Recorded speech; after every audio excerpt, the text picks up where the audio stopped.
instead of the GLO retaining full authority, full accountability on those dollars, and as you know, when there's big money involved, and there's a lot of places the dollars go, you better know exactly where it all went, and who got it, and why, and how, and when, and full dollar accountability. It appears to me, essentially the GLO gave authority to an unelected official in Galveston County. You know, I forget the title I put there, but it's Director of Emergency Housing or something. It wasn't the mayor. Director of Housing. Yeah, it wasn't, you know, some elected official, wasn't county judge executive as far as I can tell. County Director of Housing, Yeah. Galveston Yeah. County. Which, unelected, that bothers me. You know, at least want some throat to choke and fire. I want to be able to fire people when it doesn't go right. And so that bothered me. And I don't know if there's a full accounting for every dollar. My research didn't go quite far, but we sure hope there would be. It appears to me with the fires, they did it differently. And it appears to me with the fires, they did it much differently. There were federal dollars, and it appears the GLO kept sort of custodianship of those dollars. And that seems to be the way to do it. I want an elected official that is the buck stops here. Yeah. You know, dollars, and not appointed people. So did they do that because of the lesson learned at Ike? Don't know why. You would hope so.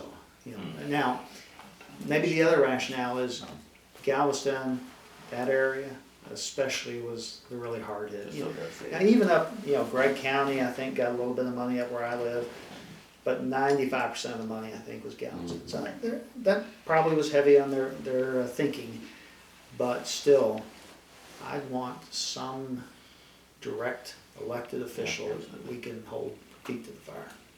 Okay, well that wraps it up for our roundtable discussion, and if you like, you can take up to 5 minutes in closing, and we'll wrap it up. Okay, thank you. One of the things we didn't touch on that's important to me, we were down in Brownsville, July or August, I forget now, early in the campaign. You don't think of Brownsville as a Republican hotbed, and it's not. There was a Republican candidate forum. There were about 125 people there. Cameron County, this was big. And I was there. A few of the other statewide officials were there. Hispanic Texan driving us around said, you want to know the number one issue in Brownsville? It's the fact that we cannot teach effectively in the schools. And this was a fellow whose sons had both been in Afghanistan, Iraq. They both came back. One was now a teacher. Cannot teach effectively because the classrooms are flooded with children from across the border. And he's telling me, he says, you people, the rest of the state, you don't have a clue. Nobody's talking about this. We live with it every day. You got no clue. And I said, well, I want to know more, because if it lines up, I want to talk about it. Bottom line, he said, go to the bridge, go watch children go back and forth every day. Monday morning, they walk across. Monday afternoon, they go back to Mexico. And did my research, he's right. We said, how can this be? He said, there's a Supreme Court decision that mandates we provide free K through 12 education for non-citizen children. You know, I nearly fell out of the car, but, you know, I didn't quite believe it. Did my research. He's right. I've talked about it. It's kind of important to me. And the case is called Plyler v. Doe. It's Plyler. He was the superintendent of the Tyler Independent School District, close to where I live now. In the late 70s, Texas said, we don't have infinite dollars for education. The dollars we have are supposed to be for Texas children. Makes good sense. Doesn't sound, and nothing sounds racist about that when you focus on Texas children. Obviously, we don't care what race, ethnicity, they just got to be here, legal residents. Tyler got sued over that on behalf of non-citizen children. That's the Doe part of the case name, Plyler v. Doe. 1982, Supreme Court, 5-4 decision, so it was very much split. They said, if you deny a free K through 12 for these non-citizen children, you are depriving those children of their 14th Amendment right to due process under the law. To which most of us say, they weren't supposed to be here. Now we know these little kids didn't commit a crime. Someone else did. They were brought here, but still, we didn't know they had a 14th Amendment right to due process. Now, I'm not a lawyer. If you think a little bit about it, there is some validity in this sense. When we arrest people for being here illegally, we don't just put them in a hole somewhere. There's some access to the legal system. You know, there's a progression. That's civil and humane and decent. That's the way it should be. But I believe the court invented this new concept that beyond those fundamental rights that you can see an attorney and that you can have your day in court, they invented the right to K through 12 education. And I think that fundamentally changed education in the whole country since 1982, 30 plus years. It's of interest to me because part of my job would be to help fund education. And if I think what we send across is being diverted away from Texas children, I think I get a say, or at least I get a voice at the table. The Dallas Morning News article a few years back said it's the question Texans don't want to talk about. How many non-citizen kids are going to school in Texas? A Pew Research Group, which is not exactly a conservative think tank, but a Pew Research Group study said we think it's $1 billion a year that it costs Texas taxpayers. Some think it's $3 billion. I've just used the $1 billion because $1 billion is enough to, that's real money. We don't have to exaggerate it. It's $1 billion a year at least. So what I've said is, land commissioner, I can't just wave a wand, suspend. That's a Supreme Court precedent, has a way of law. But here's what I can do. I can be a champion.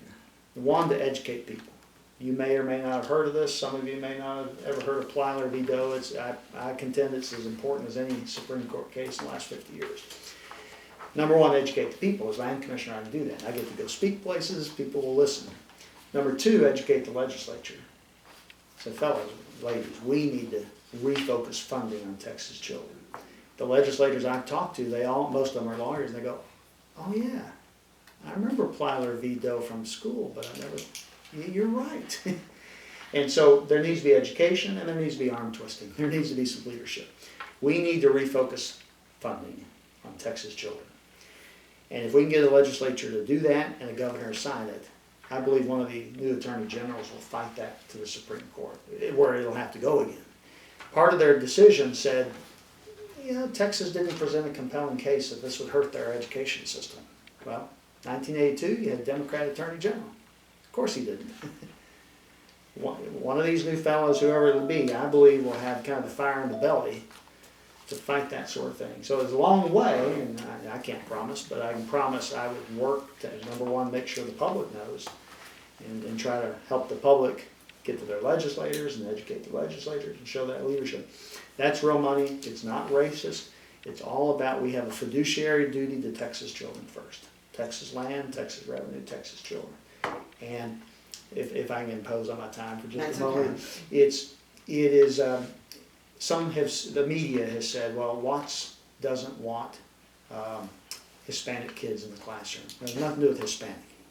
I don't care if they're from France or Germany or Iceland. If you're not a citizen or a legal resident, we have legal residents that come here properly. We should not be diverting your taxpayer dollars for the education of those children. Again, Watts doesn't want, he wants to deny education to those kids. If they're not supposed to be here, but if they're here, I want them in the classroom. I just don't want Texas citizens paying for it. So I've said, let these immigrant rights groups, let them open their checkbook and reimburse the state. La Raza is a perfect example of a very militant immigrant rights group. They got a checkbook, start writing a check. So I'm not looking to evict 6-year-olds from the classroom and deny that they shouldn't be here, but we also know they didn't commit the crime. Their parents did, but not them. So anyway, that's important to me because we don't collect property taxes. I mean, most of education is funded by property taxes and money from the state budget. We don't ask you to volunteer to pay property taxes. It's at the point of force. And if we do that, we better spend it right. And it should be for Texas children first and foremost. So anyway, that's important to me. I hope that helps a little bit. I think it's an example of how we have to be on offense. We have to be champions. And with the background I have, it's okay if they don't like me. I've had a great career. If I last 4 years, I'll have a great career when I'm done. If I last 8 years, I'll have a great career when I'm done. I'm not trying to start a career. I just want to do a great job for this office. So I overran my time. Sorry. All right. No, thank you very much. We appreciate you coming in today and taking time out. Yeah. So thank you, and we appreciate it. And Ken, you want to kill the camera? Yeah. I guess the land office has attorneys working for them, don't they? Yes.